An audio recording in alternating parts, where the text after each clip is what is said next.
Avant de débuter cet épisode, je voulais commencer par te souhaiter une excellente année 2024. Que cette année te permette de prendre conscience de tous tes super pouvoirs de moment et de révéler ton diamant intérieur. Et tout au long de l'année, avec Maman Sem, je vais t'accompagner à déployer tes super pouvoirs. Et dans l'épisode d'aujourd'hui, tu vas découvrir ma conversation avec Chloé Lefaou, qui est éducatrice sportive diplômée, formée à la méthode Pilates. Ensemble, nous avons parlé de comment prendre soin de ton corps et de ton énergie. Comment mettre en place une activité physique quand on n'est pas trop motivé? Une activité physique aussi simple et adaptée à ton corps de femme, c'est-à-dire tout en prenant soin de ton périnée. Une conversation sans tabou où on aborde les fuites urinaires, les selles, la constipation et aussi la sexualité. Alors aujourd'hui, tu trouveras la première partie de cet épisode et on se retrouve jeudi pour la deuxième partie. Je te souhaite une excellente écoute de cette conversation passionnante avec Chloé Lefaou de Mama Coaching.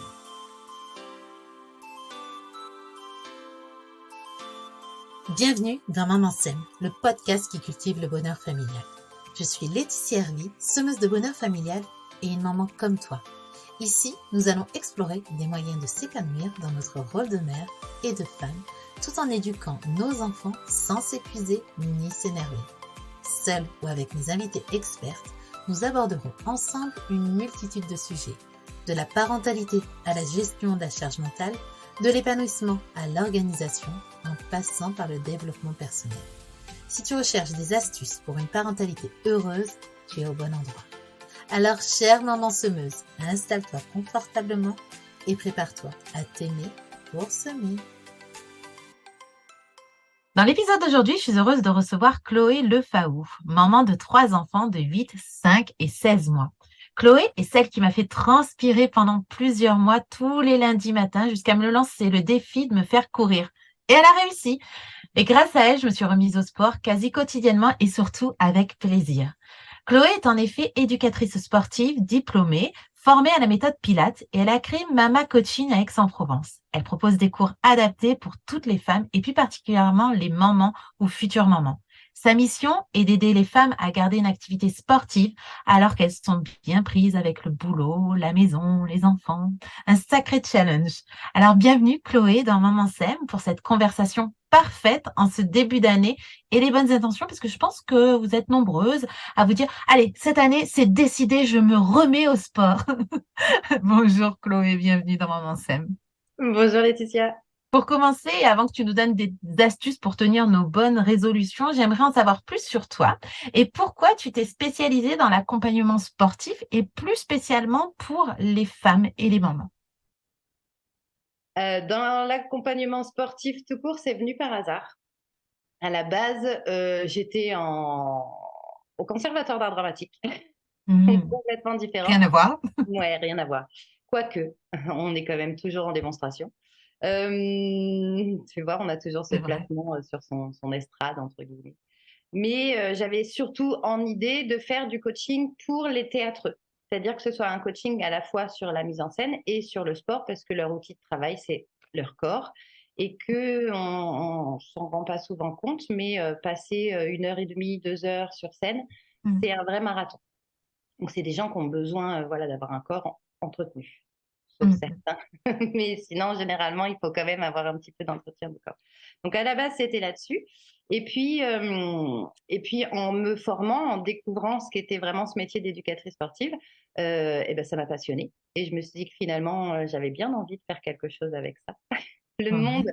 à l'inverse du théâtre, m'a quand même beaucoup épuisée. J'ai eu envie de prendre de l'espace avec ce monde-là, avec tout ce que ça incluait. Et c'est comme ça que je suis arrivée, voilà, exclusivement dans le monde du sport. Ensuite, pourquoi les femmes, hein, c'est ça? Ouais, les femmes et les mamans, plus Pourquoi les particulièrement les femmes et les mamans. Ouais. mamans? Et ben déjà parce que j'apprécie en fait passer du temps avec les femmes. Et je crois que plus je vieillis, plus j'aime ça. Ça devient vraiment un vrai plaisir pour moi d'échanger avec d'autres femmes, avec d'autres mamans. Et on sent que, oui, plus je vieillis, plus je sens que j'ai des points d'accroche avec toutes ces femmes-là et que j'ai aussi envie d'être euh, aidante, de pouvoir leur amener Mm. une boîte à outils dans leur quotidien. Et puis après, je trouve qu'on vit dans un monde d'hommes. Entre la politique, la santé, la sécurité, tu vois de quoi je parle, et le Mm. sport, ça n'y échappe pas. C'est-à-dire que principalement, tout ce qui est créé dans le sport, c'est quand même beaucoup créé pour les hommes. Et quand tu vois, c'est pas très joli à dire, mais quand tu vois ce qui est créé pour les femmes, c'est surtout des choses pour faire vendre, dans lequel on espère qu'elles ne tiennent pas trop, parce que c'est ça qui va être intéressant, tu vois, c'est de leur vendre des trucs qui leur font plaisir, mais qui sont pas forcément très efficaces ou très adaptés à leurs besoins. Voilà. Tu penses à quoi? Tu as des Surtout dans du exemples? fitness parfois, tu vois. Ouais. Remplir des cours à 60 personnes avec des nanas en hurlant, c'est très fun, hein. Moi, j'adore le faire. Mais peut-être qu'il y aurait d'autres façons d'organiser les choses pour que ce soit aussi autant utile que fun. Mm. Ouais. Euh, et puis les sport co, tu vois, tu as beaucoup de sport co, c'est difficile en tant que femme de venir s'inclure dans des sports collectifs. Il faut déjà avoir, si tu veux, une organisation de sportifs pour aller dans du sport Ouais. collectif. T'as jamais une nana qui t'a dit j'ai jamais fait de sport et qui se retrouve à se dire à 30 piges, tiens, je vais aller faire du basket, tu vois, c'est très rare. Donc voilà, il y a quand même une sorte de fermeture comme ça masculine là-dedans. Et après, on oublie que le corps de la femme, c'est un corps de femme, c'est pas Mm. c'est un corps humain, mais c'est aussi un corps de femme. Donc il y a ce côté cyclique, il y a la ménopause, il y a la psychologie des femmes. Tout ça, c'est à prendre en compte quand on veut vraiment travailler l'humain. Ça fait partie de l'humain de la femme. Donc il faut prendre en compte ces choses-là. Ça évolue, hein, bien sûr, c'est vraiment, et grâce aux réseaux sociaux, de plus en plus le cas. Mais moi, j'ai créé déjà Mama Coaching il y a 3 ans et quelques, et, euh, et c'était moins le cas. Ça évolue vraiment, je trouve, récemment, tout ça. Donc moi, j'avais envie de mettre, vraiment d'offrir un espace aux femmes, aux mamans, avec des séances entièrement féminines. Et aussi parce que c'est tellement plus simple de parler hémorroïdes ou règles douloureuses ou hémorragiques entre nanas, tu vois. C'est Tout à toujours fait. plus compliqué d'avoir ce discours avec des hommes. Ça ne veut pas dire que j'exclus les hommes de ces discours-là. Ça veut dire que quand on est entre femmes, c'est plus facile Mm. pour la majorité de pouvoir ouvrir le discours là-dedans. Donc ça leur permet de pouvoir avoir en effet cet espace de parole aussi et d'attention particulière sans oublier l'aspect féminin. Après, pourquoi les mamans Eh ben, parce que ça me passionne. J'aurais vraiment du mal à te dire plus que ça. C'est vraiment passionnant. Moi, je trouve que le corps des femmes, de manière générale, pour moi, c'est passionnant. Mais la grossesse, ça en est le paroxysme, tu vois. Mm. Les transformations qui peuvent avoir lieu dans un sens comme dans l'autre, le fait de pouvoir donner la vie, c'est un miracle. Mais, Il n'y a pas d'autre mot. Et ça, c'est voilà, c'est quelque chose qui m'a toujours passionnée, même avant d'avoir des enfants, et d'autant plus maintenant pour l'avoir vécu plusieurs fois. Ça n'a pas changé ma passion là-dessus. Et puis, je pense aussi que le dernier aspect de tout ça, il est presque militant, tu vois, il est un peu mm. féministe. En fait, je voudrais qu'on puisse parler du périnée dans les écoles, tu vois, par exemple. On en a Ouais. déjà discuté ensemble. Mais je trouve pas ça normal de me retrouver avec des femmes qui viennent me voir, qui ne savent pas où est leur périnée du tout, ou qui savent pas du tout l'utiliser, et qui peuvent même avoir des fuites urinaires en me disant oui, mais on m'a dit que c'était normal. C'est pas normal. Et en fait, il Mm. faut pas accepter ça. En ce moment, il y a une pub qui passe à la télé avec une nana qui doit avoir 30 balles, 30 piges, tu vois, pas plus. Et qui dit j'ai des fuites urinaires, mais c'est tout à fait normal. Mais pourquoi mettre des protège-slips, utiliser des protections pour fuites urinaires? En fait, il faut arrêter de faire une normalité de ça. Ça n'en est pas une. C'est pas grave. Tu vois, il n'y a pas de drame à avoir des fuites urinaires. C'est arrivé à tout le monde et ça arrivera à tout le monde. Mais c'est pas une fatalité. On peut travailler là-dessus. Et donc ça, voilà, pour moi, c'est très, très important d'aborder Mm. souvent, beaucoup, ces sujets-là avec les femmes, parce que c'est pas acceptable de se pisser dans la culotte à Ouais. 20, à 30, à 40, à 50 et même à 60. Quand on aura 80 ans, on en discutera. Mais en attendant, c'est pas le cas. Il faut pas accepter comme ça de se diminuer. Voilà. Mmh. Je sais pas si j'ai répondu à ta question, mais tu Ah vois, il mais carrément, c'est super intéressant et j'ai envie qu'on poursuive justement sur le périnée où toi tu es formée à la méthode Pilates. Justement, il y a un lien finalement, complètement, ouais. complètement. Tu En peux fait, nous en dire plus? ouais, bien sûr, avec plaisir, mais il faudra me stopper, tu sais, si on commence à parler périnée. En fait, on va changer, on va parler périnée aujourd'hui. Non, mais en gros, le périnée, souvent, on le sépare un peu de la sangle abdominale. Et il faut Mmh. savoir que les 2 travaillent en symbiose. Donc un périnée fort, ce sont aussi des abdominaux forts. Alors quand je dis fort, ça ne veut pas dire très musclé. Moi, je dis souvent, on ne fait pas du périnée un bodybuilder. C'est pas l'idée. L'idée, c'est de faire en sorte qu'il soit compétent. C'est-à-dire que ce soit suffisamment efficace pour le besoin qu'on en a. Par exemple, si je fais du trampoline, comme activité principale dans la vie, tu vois, Mmh. d'avoir besoin d'un périnée qui soit plus tonique que si je fais du golf. Mmh. Si je porte des charges lourdes, notamment des enfants, je vais avoir besoin d'avoir un périnée qui soit Mmh. compétent, qui puisse supporter en fait cette charge de travail-là. Et donc, le Pilate fonctionne aussi dans ce sens-là, c'est-à-dire que déjà, on va comprendre, on va aller augmenter notre compréhension de notre corps pour savoir où ça se situe, parce que engager quelque chose dont on n'a aucune idée de ce que c'est, de comment Mmh. c'est, de où c'est, bien plus difficile que de pouvoir visualiser ce qu'on est en train de faire. Bah déjà, moi j'ai un travail là-dessus de faire en utilisant même parfois des images pour expliquer aux femmes comment est leur corps, comment c'est fichu là-dedans et qu'est-ce qu'on va chercher à aller engager. Et après, en les aidant à travailler, ça c'est le pilate de manière générale, en les aidant à travailler sur la respiration, l'engagement du périnée en symbiose avec l'engagement abdominal, on vient vraiment faire tout ce schéma, tout ce travail naturel que doit faire le plancher pelvien et la sangle abdominale. Donc on réapprend, si tu veux, à se servir de notre corps et de notre intimité. Et comment on engage le périnée? Mhm. Tu veux vraiment que je te décrive techniquement? Parce que là, on va rentrer dans des choses très techniques. Non, mais tu peux nous expliquer comment on peut faire justement pour, Alors, la première chose que je dirais, c'est que si tu as le moindre doute sur comment fonctionne ton périnée, la meilleure chose à faire, c'est d'aller voir une sage-femme ou mmh, un kiné qui soit spécialisé là-dedans. Et on peut le faire à tout âge. En fait, il n'y a pas besoin, peu de femmes le savent, mais il n'y a pas besoin d'avoir eu des enfants pour aller faire de la rééducation périnéale. Les sportifs, par exemple, ont souvent besoin de refaire des rééducations périnéales. Il y a plein de sports dans lesquels on ne va pas chercher cet engagement-là, pas assez, et où du coup ça joue sur des appuis, si tu veux, sur une pression sur le plancher pelvien qui fait qu'on a besoin de faire de la rééducation derrière. Donc ça, c'est vraiment pas ni une honte, ni un loupé de devoir de temps en temps faire sa rééducation périnéale. Il faut surtout oser le faire. Ça, c'est pas forcément très agréable, mais ça prend pas si longtemps que ça. Il vaut mieux le faire avant que ce soit la catastrophe. mmh, Donc ça, vraiment, si on a des doutes, première chose à faire, c'est se tourner vers une personne médicale et compétente. Ensuite, si à la maison, on a envie de travailler son périnée, moi, je conseille d'éviter tous les outils dont on entend parler actuellement au d'accord. démarrage.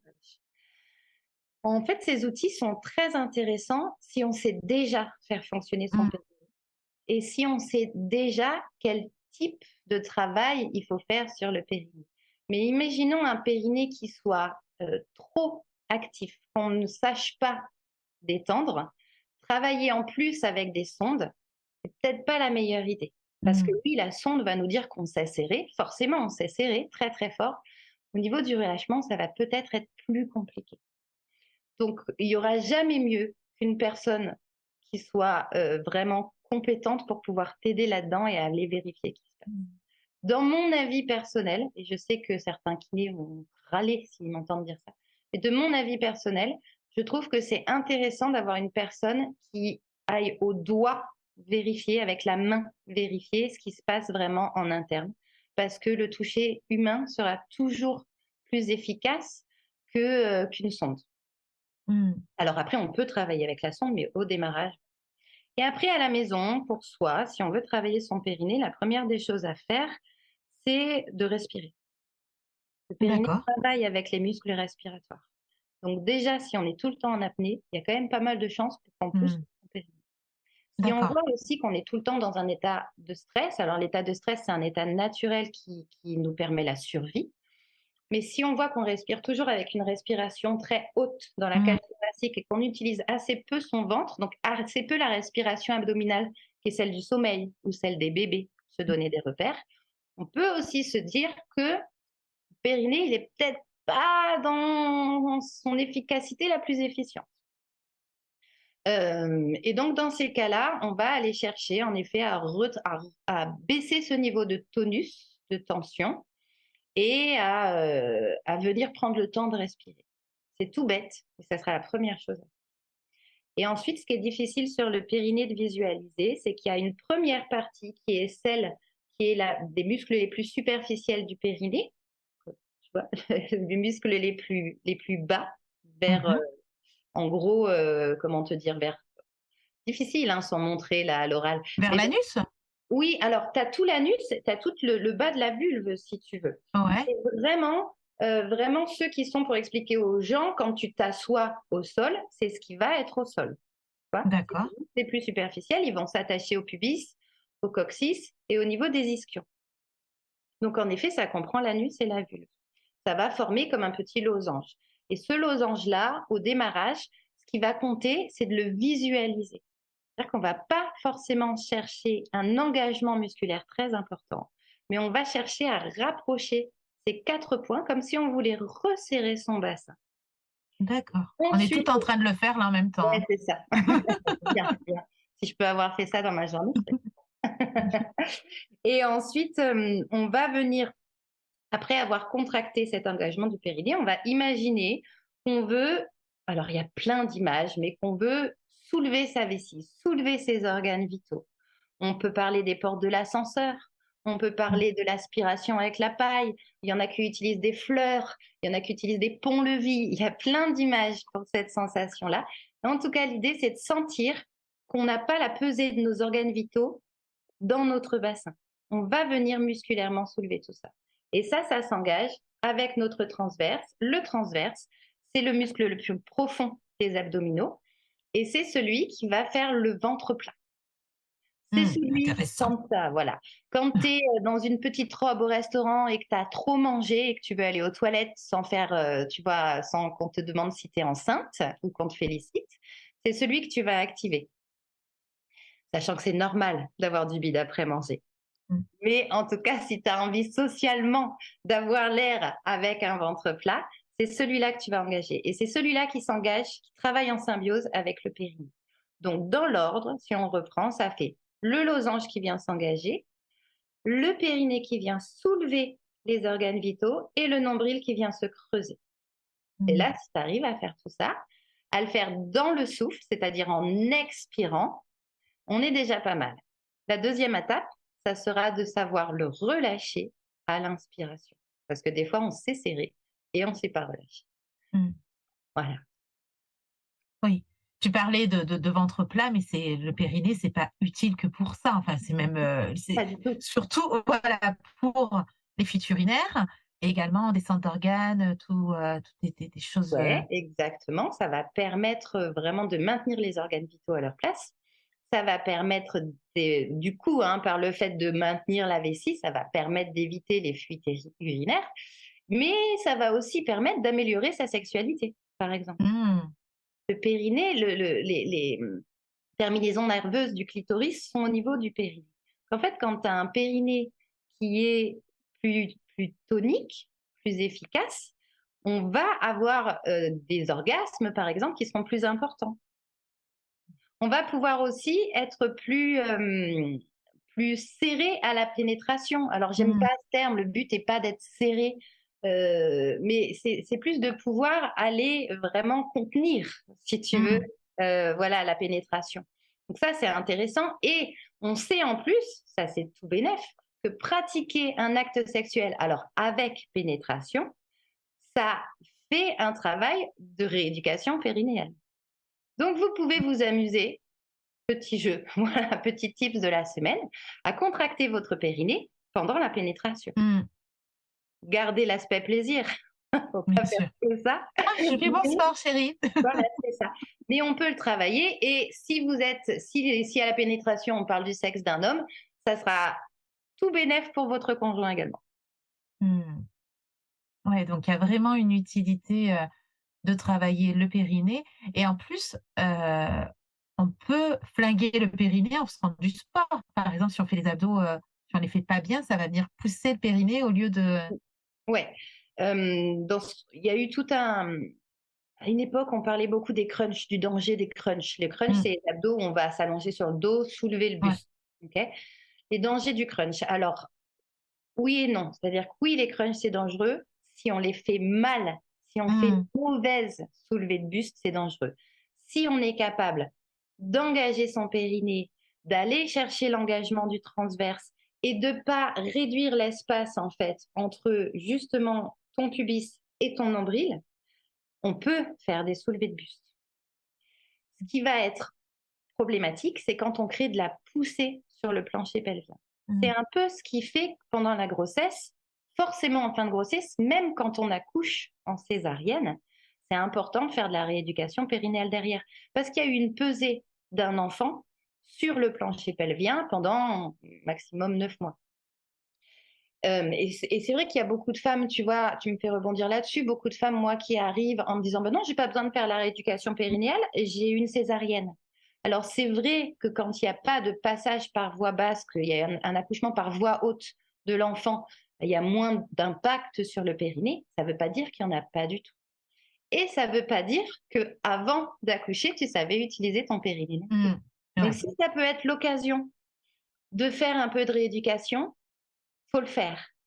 Dans mon cas personnel, tu vois, j'ai jamais fait 10 séances de rééducation périnée postpartum.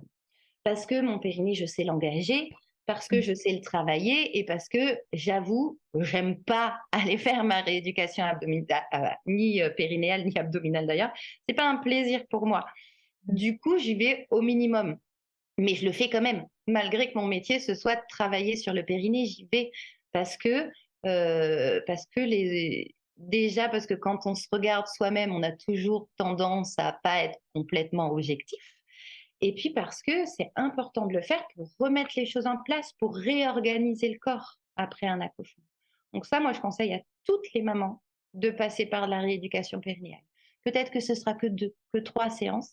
Et ben, mmh, c'est pas grave, tu fais tes 2, tes 3 séances et puis tu pars derrière vraiment en sécurité. mmh et de refaire le point régulièrement, tu nous disais tout à l'heure. Alors régulièrement, je dirais pas régulièrement. Ça dépend vraiment de ton métier, de ton mode de vie, de ton activité sportive, de la façon dont toi tu vas faire. Ton régulièrement aussi, tu peux, toi, à la maison, tu vois, une fois que tu sais comment travailler le périnée, tu peux très bien le Mmh, travailler de chez toi. Mais en tout cas, quand tu sens qu'il y a le moindre souci, oui, vas-y. C'est pas comme tu vas pas faire une rééducation de périnée comme tu vas faire un frottis, tu vois, il y a pas besoin de se mmh, dire tous les 4 ans. ouais, C'est inutile, allez pas vous embêter à ça. Mais par contre, oui, quand on sent que ça lâche ou que c'est trop tendu ou que tu sais pas maîtriser, tout bêtement, dans un sens ou dans l'autre, oui, va faire de la rééducation. mmh et moi, il y a quelque temps, il y a quoi? Il y a 6 mois, quelque chose comme ça, je suis allée voir l'ostéo pour, je sais plus pourquoi, une séance, bref et elle me demandait comment ça allait au niveau, de ma vessie, si je sentais, un effet de lourdeur et cetera et c'est vrai que moi, j'avais tendance à ressentir cette lourdeur et à avoir du mal à me retenir. Je pouvais même aller, faire plusieurs fois pipi, avant de m'endormir le soir et elle a fait une petite pratique donc je pense qu'elle est venue remonter un peu la vessie. En fait, c'était pas du tout agréable, mais ça a carrément changé et depuis, j'arrive vraiment à me retenir. Donc vraiment, enfin, c'est important de faire des travails et de faire un travail et d'être accompagné par des professionnels parce qu'il y a des fois, on a des petits désagréments et finalement, ben, on peut trouver la solution et pas subir tout ça, quoi. Ouais, Parce je que suis même, je complètement devais d'accord. réfléchir avant de sortir, quoi. Ouais. Avant d'aller courir avec toi, bah, combien de fois j'ai dû faire pipi dans la nature, quoi, parce que et pourtant j'avais fait juste avant de partir, quoi. Mmh. Alors après, il y a plein de choses qui rentrent en jeu. Déjà, il y a des habitudes qu'on prend. Alors moi, je conseille, et ça je le dis, je conseille aux mamans aussi d'arrêter de dire à leurs petites filles, à leurs petits garçons aussi, c'est moins impactant, mais à leurs petites filles, t'as pensé à faire pipi avant Mmh. de partir ou va faire pipi. C'est surtout, tu vois, le truc de dire va faire pipi avant de partir. En fait, ça, c'est donner des mauvaises habitudes. On va faire pipi quand on a besoin de faire pipi. Ouais. Pas un pipi par avance. Parce Mmh. que ça, c'est pas très, très, ça va pas mettre en avant les chances de cet Mmh enfant-là, mh. tu vois, d'avoir un bon engagement pelvien. Donc ça, on va éviter ces mots-là. On va aussi s'habituer aux toilettes à avoir un petit marchepied. Ouais. Pouvoir avoir les genoux un peu plus haut que les hanches quand on va à la selle. Ça, c'est important. Il y a tout un mécanisme, vous pouvez regarder des images sur internet, il y en a qui sont très bien faits, qui fait que quand on a les genoux remontés, on va pouvoir en effet aller à la selle, sans donner de pression sur le Mmh. périnée. Il faut aussi avoir une alimentation qui soit adaptée. Parce que si je suis tout le temps constipée, bah forcément, je vais être obligée de pousser et je ne peux pas pousser sans pousser sur mon périnée.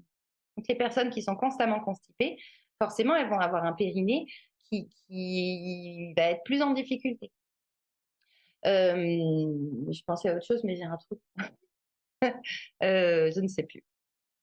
Ah, la selle, je ne sais plus. Bon, bah, si ça te revient, tu nous dis, Voilà, hein, il y a pas de ça. souci.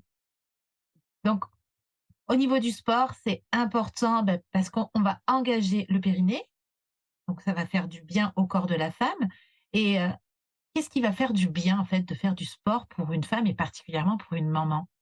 Ah, bah, il y a des tonnes de bénéfices au sport.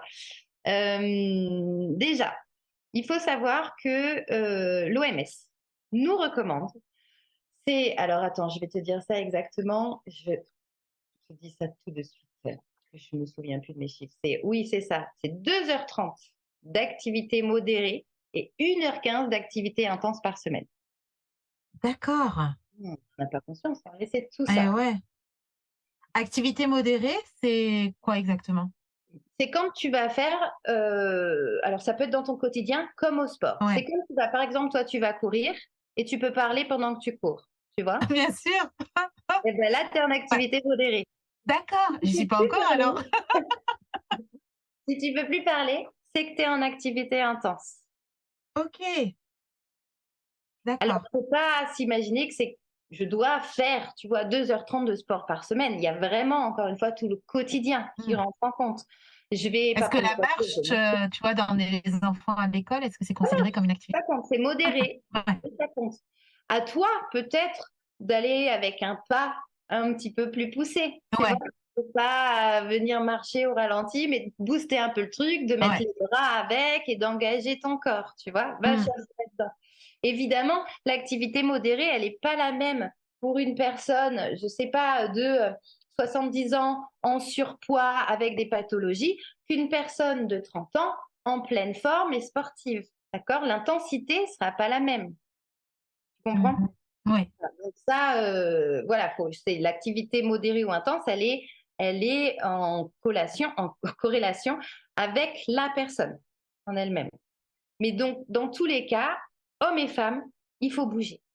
Si tu Ouais. bouges, tu sais que tu aides ton cœur, tu aides tes poumons, Mmh. tu aides tes articulations. En gros, si tu fais du sport, tu mets un maximum de chances de ton côté pour vivre plus longtemps et en meilleure santé. Et ça, il y a eu des tonnes de recherches là-dessus. On sait aujourd'hui que vraiment, c'est une nécessité et que ça en est d'autant plus. C'en est une de plus en plus du fait de notre sédentarité à tous. Mmh. On travaille principalement tous assis Ouais. et en plus, on est trop souvent devant des écrans. Mmh. Donc, également dans des postures assises ou couchées dans un canapé. Mais en Mmh tout mh. cas, on passe trop de temps à être assis. Donc, il faut, voilà, se mettre en mouvement. Après, pour les femmes et les mamans, plus particulièrement, on a vu tout cet aspect périnéal qui va être Ouais. important.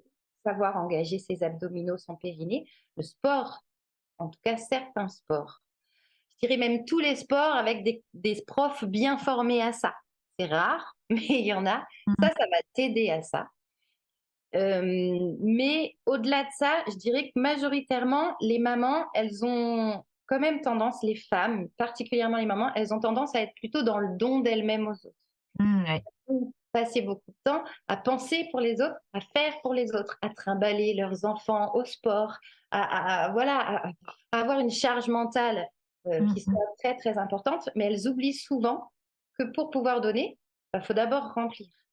Tout à fait. Pour pouvoir donner, il faut d'abord remplir. Voilà, c'est l'histoire du masque à gaz dans l'avion, tu vois, du masque à... Ouais. Mmh. Et ben, pour pouvoir donner, il faut être en forme. Et être en forme, être en bonne santé, ça passe par le sport, Mmh. bêtement. Je pense que vraiment, tu le vois, moi, dans mon quotidien, je le vois, les mamans qui font du sport, les mamans qui sont sportives, elles ont quand même pas la même pêche que les mamans qui n'en font pas. Mmh. Rien que pour ça, faut y aller. Il faut se le permettre. Et en plus, ça te permet, dans ta semaine, qui est souvent trépidante, de pouvoir te prendre 1 heure, 2 heures de temps pour toi, rien que pour toi. Un temps qui te soit destiné, sans penser au goûter, au machin, au lendemain, au docteur, etc. Bah, oui, parce que quand on fait du sport, en fait, on est concentré sur sa pratique sportive et on peut pas penser, quoi. On Ouais, déconnecte prends le facilement. temps de Moi, respirer. c'est Tu vas aussi arrivé un peu... Ouais, excuse-moi. ouais, je disais, c'est arrivé que des fois, je vienne à tes cours où je sois pas bien, vraiment émotionnellement, où tu apprends une mauvaise nouvelle et là, tu décompresses et tu ressors de là où tu es bien parce que justement, tu as déconnecté le cerveau pendant quelque temps, donc ça fait un bien fou, Mmh. ouais, Ouais, penser à tout. et c'est important de s'offrir ces temps-là, en fait. Mmh, De se l'autoriser. ouais, Il y a plein de mamans, moi, qui se l'autorisent pas. C'est important de se l'autoriser. Parce que c'est pas, c'est pas que, enfin, tu peux vraiment, si tu as du mal à t'autoriser ça, tu peux voir les choses justement avec cette histoire de se dire, en fait, je le fais pour moi, mais c'est grâce à ça que je vais pouvoir faire pour toi. Donc, il faut d'abord en passer par là. Si tu mmh, arrives à bout de souffle, à un moment, on sait que tu n'arrives plus à gérer ton quotidien. Et on a trop d'histoires de burn-out maternel, de burn-out tout court. Il ne faut pas en arriver à ça. Et le sport, ça va t'aider à pas aller dans ces zones trop inconfortables pour ton corps. mmh. Ouais, c'est un Ça va acte aussi t'aider à évoluer. égo c'est un acte égoïste, mais d'une grande générosité. C'est ça, je le fais pour moi, mais en fait, ce moment pour moi, ça me permet d'être la maman que j'ai envie d'être. Donc c'est ça peut être aidant pour trouver la motivation et pour, sortir de ce don et se dire: «Bon là, je fais une pause et je pourrais être dans ce don parce que je fais ce moment égoïste, parce que je prends ce temps égoïste». Ouais, exactement. Et si on pousse même les choses encore plus loin, toi, moi, j'ai envie de voir mes enfants vieillir, Mmh. envie d'avoir des petits-enfants, tu vois? J'aimerais bien, Ouais. et j'ai envie d'être une mamie plus tard, très en forme, qui puisse encore faire plein de choses avec mes enfants et avec leurs enfants et continuer de vivre, voilà, à 100 à l'heure, mais par volonté d'être à 100 à l'heure. Et pour ça, bah, il faut être en bonne santé. Bien Et la sûr. bonne santé, c'est l'alimentation, c'est le Mmh sport. et c'est pas évident et pourtant, c'est quelque chose où, on est nombreux à se dire: «Allez, c'est bon, je me mets au sport». Donc j'ai repris les stats et donc en 2023, donc c'était dans le top 10 des bonnes résolutions, se remettre au sport, c'est arrivé à la 6e place pour 43 des Français. Alors, on a vraiment envie de se mettre au sport, mais c'est pas évident et puis peu, en fait, tiennent cette bonne résolution. Donc est-ce que tu aurais des petits conseils à nous donner pour tenir dans la durée? Ouais, j'en ai plusieurs. Mais le premier conseil que Ouais. je vais donner, c'est d'arrêter de croire que vous manquez de motivation. Mmh. C'est vraiment une erreur d'imaginer que les gens qui font du sport sont toujours motivés. C'est une aberration. On peut Ouais. pas être toujours motivé. On a tous des moments de fatigue. On a tous des moments de pas envie, de perdre d'énergie ou envie de faire autre chose. Et du coup, quand on imagine que les autres, eux, sont toujours motivés, eh ben, on finit par se dire que comme nous, on sent qu'on est démotivé, en fait, on est nul. Et du coup, on abandonne. Mmh. Donc, la première des choses à faire, c'est de savoir que la motivation, c'est une fausse amie et que la seule chose qui fonctionne, c'est la rigueur. Mmh. Moi, je dis à mes clientes, si vous avez réservé votre cours, vous avez fait 50% du taf. Tout à fait. Donc, s'offrir ces temps dans son agenda, les bloquer dans son calendrier pour vraiment se dire, bah, ça, c'est mon sport. c'est noté dans mon calendrier au même niveau que le boulot, que les gosses, que le mec, que tout le reste. Il faut que ce soit ancré dans vos habitudes. Mmh, Quand mmh ça mh. commence à s'ancrer, c'est bien plus difficile de sortir de ça. Ensuite, bah, faut trouver du jeu, du fun, et il faut que ce soit ludique. C'est sûr que si tu vas au sport comme si, tu avais envie d'aller te pendre, tu vois? C'est pas comme ça que ça va fonctionner bien longtemps. Donc il faut trouver ce avec quoi on a de l'accroche et l'accroche, tu peux le trouver dans plein de choses. Tu peux sentir le bienfait que ça a sur toi et sentir que tu as la flemme d'aller au sport, mais savoir qu'à chaque fois que tu sors du sport, ça va mieux et tu te sens Mmh. mieux. Ça peut être une motivation. Ça peut être parce que j'y vais avec des copines, des Mmh copains, mh. d'avoir une motivation, d'y aller à plusieurs et comme ça, quand il y a quelqu'un qui lâche, tu as toujours quelqu'un pour te dire: «Allez, viens, Ouais. on y va». Donc ça, c'est aussi une belle motivation qui est chouette. Et après, alors ça ne fonctionne pas sur tout le monde, mais parfois, moi, je conseille de créer un cercle vertueux. C'est-à-dire que tu vas changer, au lieu de juste se dire, bon, allez, c'est déjà bien pour moi, je vais juste commencer le sport cette année. Eh ben non, tu vas pas juste commencer le sport. Tu vas changer, faire évoluer tout ton mode de vie, ton alimentation, ton sommeil, refaire du sport. En fait, tu viens vraiment ouais, t'inscrire dans ce cercle vertueux qui va te motiver. Parce qu'en mangeant mieux, tu te dis, je vais faire du sport parce que je mange mieux, je vais déjà Mmh. faire cet effort-là, donc je vais faire du sport. Quand tu sors de ton sport, tu vas te dire, bah, je ne vais pas manger de la charcute, je vais manger mieux, tu vois, parce que je viens Mmh. de faire du sport, je ne vais pas gâcher tout ça. Et donc, tu t'inscris là-dedans, et ça peut permettre à certaines personnes de rester, tu vois, dans cet engagement-là. Attention, ça ne veut pas dire que tu n'as pas le droit d'aller picoler ton verre de vin. Ça ne Ah veut pas ah dire que tu ouais. n'as pas le droit à ta raclette. Ça ne veut pas dire que tu n'as pas le droit de ton sneakers glacé, tu vois. Tu as le droit à tout ça. Mais c'est juste que tu sais que tu ne fais pas plus que ça. Ça Mmh. reste du plaisir. J'ai le droit au plaisir, mais j'ai conscience de ce qu'est un plaisir et de quand je fais ce plaisir-là. Ça ne veut pas dire non plus que tu peux pas louper une séance de sport de temps en temps. Ça arrive et c'est pas dramatique. Et quand je suis en vacances, je peux arrêter de faire du sport. En fait, je vais faire d'autres choses. Ça veut juste dire que je continue d'être en mouvement. C'est tout. Mmh. Et après, un petite chose qui fonctionne, c'est principalement féminin, mais n'empêche que ça fonctionne, c'est de s'acheter une belle tenue de sport. Parce que quand Ah on a ouais. une belle tenue de sport, et ben des fois, on a envie de la mettre. Et rien que pour cette motivation, on va au sport parce qu'on se sent OK. canon dans sa super tenue de sport. Ça peut être la petite aide supplémentaire, tu vois, quand on a du mal Ouais. au démarrage. Alors évidemment, il faut essayer de pas s'acheter une tenue de sport tous les week-ends, tu vois. Mais voilà, ça peut être le top départ de ça. À Noël, tu vois, tu te dis, je voudrais qu'on m'offre ma tenue de sport. Tu viens d'avoir ta tenue de sport là, et ben voilà, en janvier, tu as très envie de commencer ton sport avec ta nouvelle super tenue ou tes nouvelles Mmh. baskets. Et puis la dernière chose, en tout cas, à laquelle je pense, c'est de trouver le bon prof. Et le Ouais. bon prof, c'est à la fois le bon feeling, mais c'est aussi celui à qui tu fais confiance. Et ça, c'est Mmh. super important. Si tu as pas une entière confiance en la personne à qui tu confies ton corps, c'est un peu comme le docteur, tu vois. Si tu lui fais pas confiance, ça va être plus difficile d'être à l'écoute de ce qu'il te dit. Donc, trouver la personne qui te motive et qui te fait confiance et qui apprend à te connaître, ça, c'est important.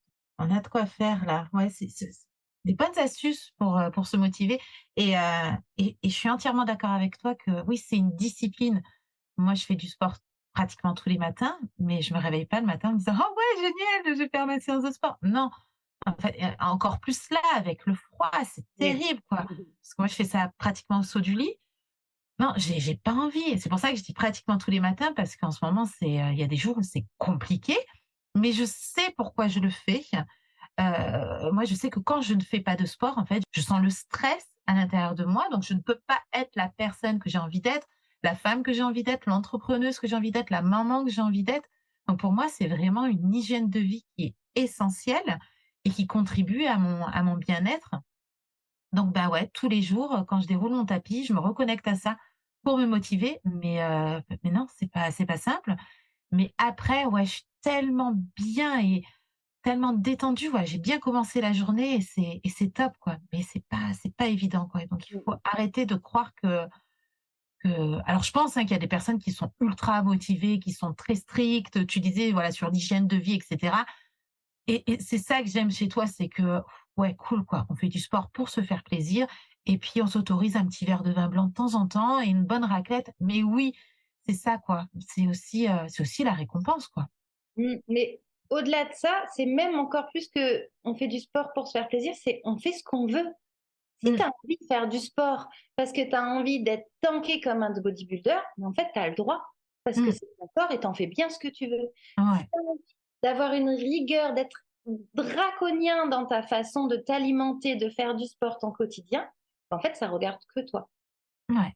Tu veux pas boire d'alcool, tu veux pas manger de raclette, mais personne n'a le droit de te juger là-dessus. Et inversement, si le sport, j'y vais parce que ça m'amuse, mais que je suis bien dans mon petit surpoids et à manger mes petites sucreries le soir, c'est ta santé, c'est ton problème. Et ça, ouais, on est de toute façon, encore une fois, en tant que femme, on est constamment jugée sur Mmh. tout ce qu'on fait et sur notre corps. Et en fait, il faut arrêter de se regarder les unes les autres, même entre femmes, quoi. Juste Mmh. arrêtons de mettre le corps des femmes en avant. Moi, ça me fait penser à ça, je dérive un peu, mais tu vois, sur les réseaux sociaux, il y a eu plein de fois où j'ai eu envie de montrer, par exemple, dans mon postpartum, que j'avais encore du gras du bide, que j'avais pas retrouvé mon cul, que j'avais pris de la cellulite, toutes ces choses-là. Et ben, je le fais même pas. Je le fais pas parce que c'est pas parce que ça me gêne de montrer mon corps sur les réseaux sociaux. Mon corps, c'est mon outil de travail, puis je le montrerai bien comme je veux, c'est mes réseaux.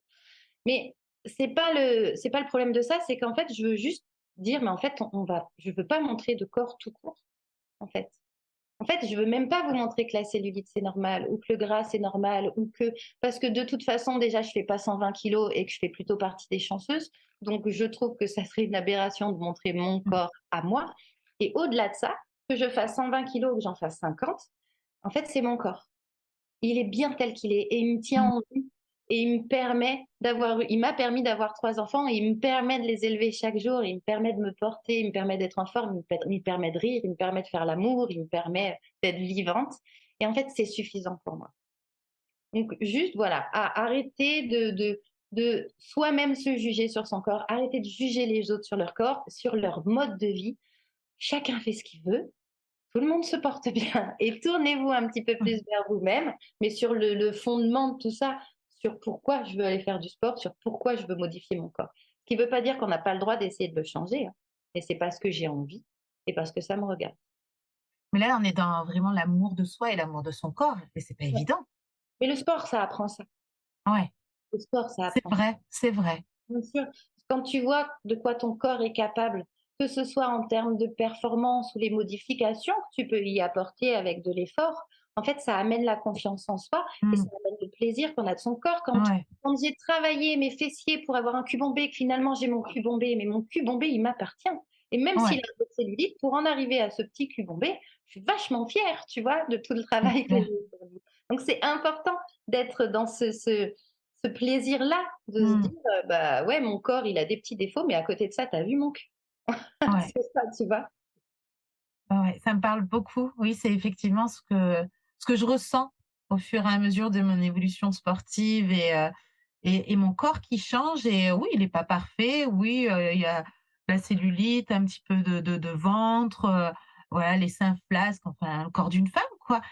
Mais je l'aime et tu vois, cette année, cet été, bah, c pour, ça faisait des années, j'avais pas mis de maillot de bain de pièce, bah, là, j'étais fière et pourtant, mon corps, il avait pas enfin, il y avait encore des «défauts» entre guillemets, j'aime pas ce terme, mais bah, je l'aimais tel qu'il était et j'étais bien, j'étais en confiance et je pense que oui, le sport m'a aidée à aimer ce corps. Ouais, effectivement.